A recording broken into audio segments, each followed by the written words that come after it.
So I am with Jim again today, and we are going to talk to you about managing your energy. So Jim is the energy guy, but we're going to talk about managing your energy. So what I'm talking about is, those back-to-back Zoom calls that you just get, and after a couple of hours, you're just like, I can't take this anymore. So we're going to give you some tips, some hints, and just, let's have a conversation. Exactly. Thank you, Natalie. Well, you see, back when I learned how to be a Toastmasters in Toastmasters International, and I'd already learned about quite separately, well, before that, from somewhere between being an exceedingly nervous speaker, put me in front of an audience, and it was like, oh my God, and rather be somewhere else, like out of the body experience. But when I first joined, or shortly after I first joined Toastmasters, some experienced speakers said to me, Jim, how do you get so relaxed up there? It's like you could almost fall asleep. And I'm going, what? Because I thought I was the other way around, you see. Anyway, so I explained some of the principles of basically grounding and managing your energy, literally managing your energy. But now we've had 2.5 years global experience of, in many cases, back-to-back Zoom calls or team or whatever it is. Now, the thing is, this certainly isn't natural. Yeah, I know you know, but just bear with me. So it's not natural, but we are natural beings, and we have to come back to respecting our natural being, our natural energy, the way we are. And however much modern technology we have, and all these shiny screens and little tiny cameras, and they show the hairs up our nostrils if they're visible, etc. The fact is, it's not natural. Outside my window at the moment, there are several big green trees just waving gently in the breeze. That's more our natural environment. And being in a natural environment for a while each day, rain, shine, or whatever, really helps to restore our energy. But the question is, how can we bring that or our bodily response from nature into the indoor environment in our modern global go world? Well, first of all, let me tell you some of the things that happen. What I see, what I know is I'm an intuitive.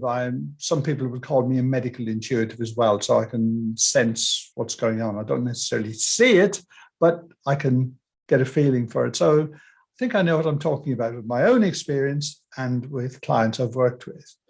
And that is, we just get way out of balance. Now, you might think that's just a physical thing. Jim, you're just a bit irritable and tired and want to be put down. There's more to it than that. But one of the key side effects is you may, depending on your circumstances, or you happen to be in an office environment as well, get some of this stuff into you.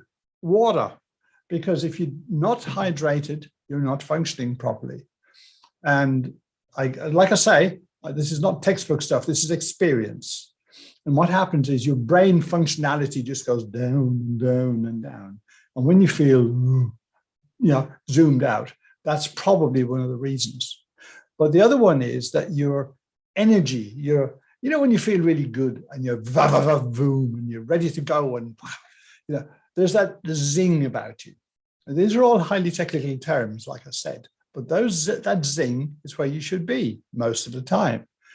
So what's crucially important is, or the reality is, first of all, that when you're in a Zoom meeting with one person or a group of people, and it's kind of intense on there, you are sending energy out and you're receiving energy in.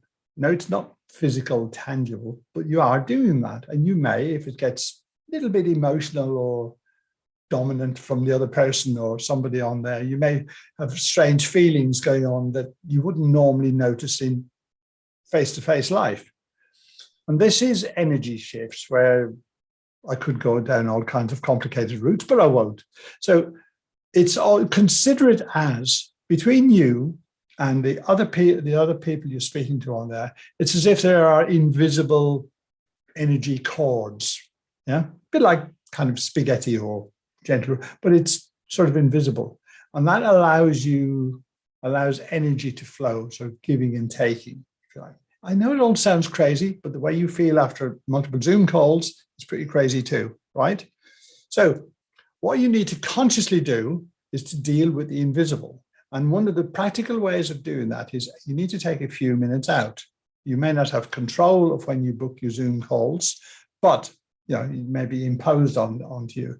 In that case, take a girly break or a boy break or whatever it is. They don't know any better. And you literally consciously breathe in, big deep breath down into your stomach, if you know how.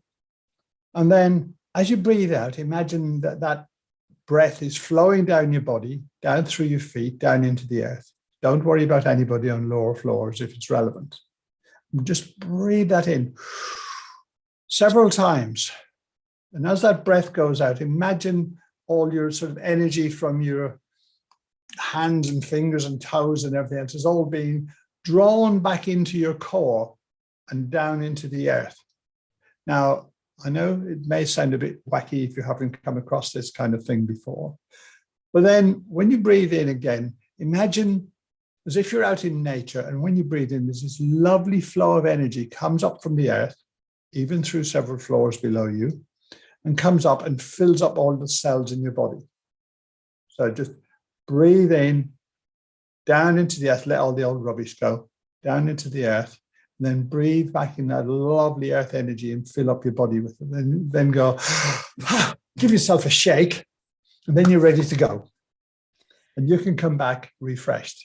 But and probably a sip of water, yeah, or a gulp, if necessary. A gulp, in case you don't know, is multiple sips. This is great advice and about how to sort of get your energy back. And one of the things is why we get tired on Zoom, the Zoom fatigue that we have.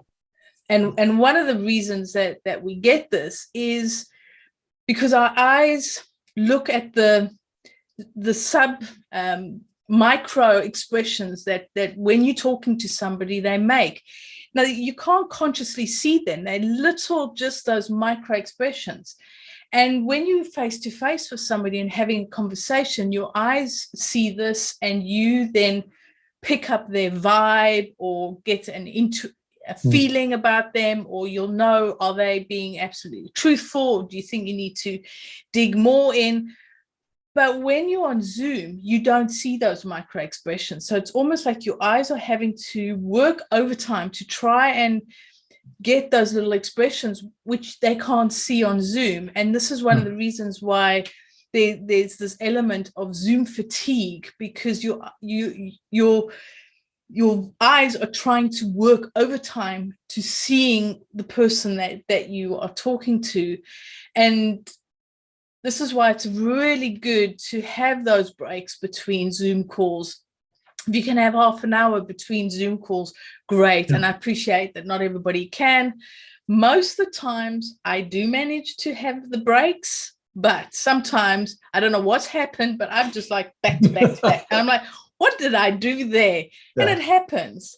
Yeah. But it's about, okay, if you can have the breaks, because that just gives you a break from looking at the screens. And I don't know if you notice, but I do notice a difference on my eyes when I'm on the Zoom calls as opposed to when I'm just writing or doing something. Oh, absolutely. It's much calmer on the eyes. But it is about managing your diary. But if you're not able to manage your diary, or like me, sometimes you're like, what happened? I just seem to have booked back-to-back calls. Is take that break, log on and say, okay, I'll be with you in a minute. Go get some water, do the breathing. You can put yourself on mute so they don't have to hear you do the breathing. You put your camera off and just say, I am here. I've just got to go and do something back in a minute. So that way you're not running late, but you're just giving yourself that moment, that moment. Exactly. And the sip or the gulp of water as well. That's crucially important. Especially when it's hot, like it is, in the summer, or when it's hotter weather, you might not realize how little you're drinking with back-to-back calls, because it's not always practical to be drinking. And the weather's warmer, so you need to drink more anyway. I hope this has helped you, given you some tips. And just remember, try and space your Zoom calls. And until next time, talk to you soon.